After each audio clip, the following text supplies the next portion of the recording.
in 530 BC. Cyrus presumably died while on a military expedition against the Massagetai in Central Asia. He was succeeded by his eldest son Cambyses II, while his younger son Bardia received a large territory in Central Asia. By 525 BC, Cambyses had successfully subjugated Phoenicia and Cyprus and was making preparations to invade Egypt with the newly created Persian navy. The great pharaoh Amasis II had died in 526 BC and had been succeeded by Psamtik III, resulting in the defection of key Egyptian allies to the Persians. Psamtik positioned his army at Pelusium in the Nile Delta. He was soundly defeated by the Persians in the Battle of Pelusium before fleeing to Memphis, where the Persians defeated him and took him prisoner. After attempting a failed revolt, Psamtik III promptly committed suicide. Herodotus depicts Cambyses as openly antagonistic to the Egyptian people and their gods, cults, temples, and priests, in particular stressing the murder of the sacred bull Apis. He says that these actions led to a madness that caused him to kill his brother Bardia, who Herodotus says was killed in secret, his own sister wife and Croesus of Lydia. He then concludes that Cambyses completely lost his mind, and all later classical authors repeat the themes of Cambyses' impiety and madness. However, this is based on spurious information, as the epitaph of Apis from 524 BC shows that Cambyses participated in the funeral rites of Apis, styling himself as pharaoh. Quote, following the conquest of Egypt, the Libyans and the Greeks of Cyrene and Barca in present-day eastern Libya, Cyrenaica, surrendered to Cambyses and sent tribute without a fight. Cambyses then planned invasions of Carthage, the oasis of Ammon and Ethiopia. Herodotus claims that the naval invasion of Carthage was cancelled because the Phoenicians, who made up a large part of Cambyses' fleet, refused to take up arms against their own people. But modern historians doubt whether an invasion of Carthage was ever planned at all.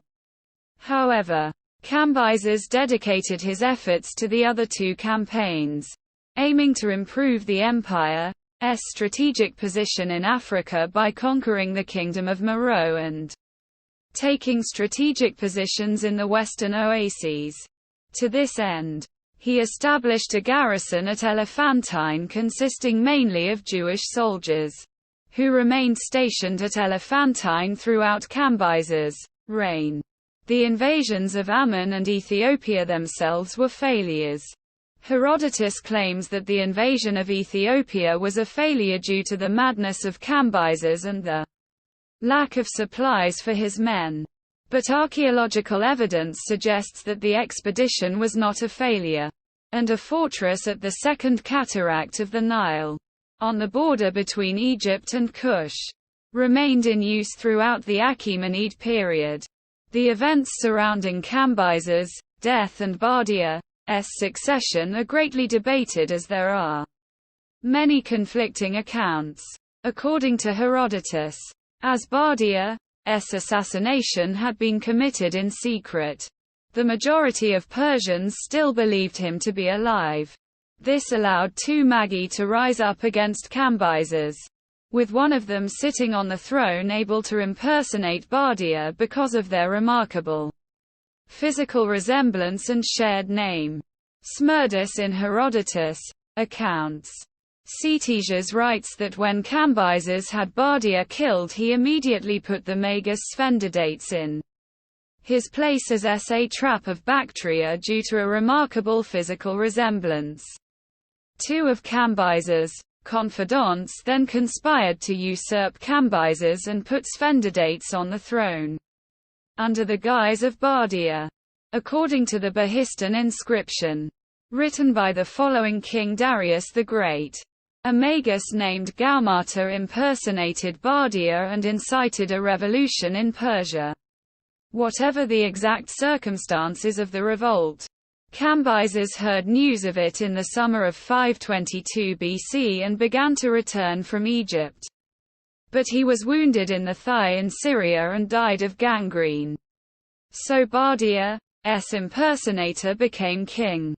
The account of Darius is the earliest, and although the later historians all agree on the key details of the story, that Amagus impersonated Bardia and took the throne, this may have been a story created by Darius to justify his own usurpation. Iranologist Pierre Briant hypothesizes that Bardia was not killed by Cambyses, but waited until his death in the summer of 522 BC to claim his legitimate right to the throne, as he was then the only male descendant of the royal family. Briant says that although the hypothesis of a deception by Darius is generally accepted today, nothing has been established with certainty at the present time, given the available evidence. According to the Behistun inscription, Gaumata ruled for 7 months before being overthrown in 522 BC by Darius the Great. Darius I, Old Persian Darius, who holds firm the good, also known as Dariyahush, the Magi, though persecuted, continued to exist, and a year following the death of the first pseudo-Smerdis, Gaumata saw a second pseudo-Smerdis, named Vayazdata, attempt a coup. The coup, though initially successful, failed.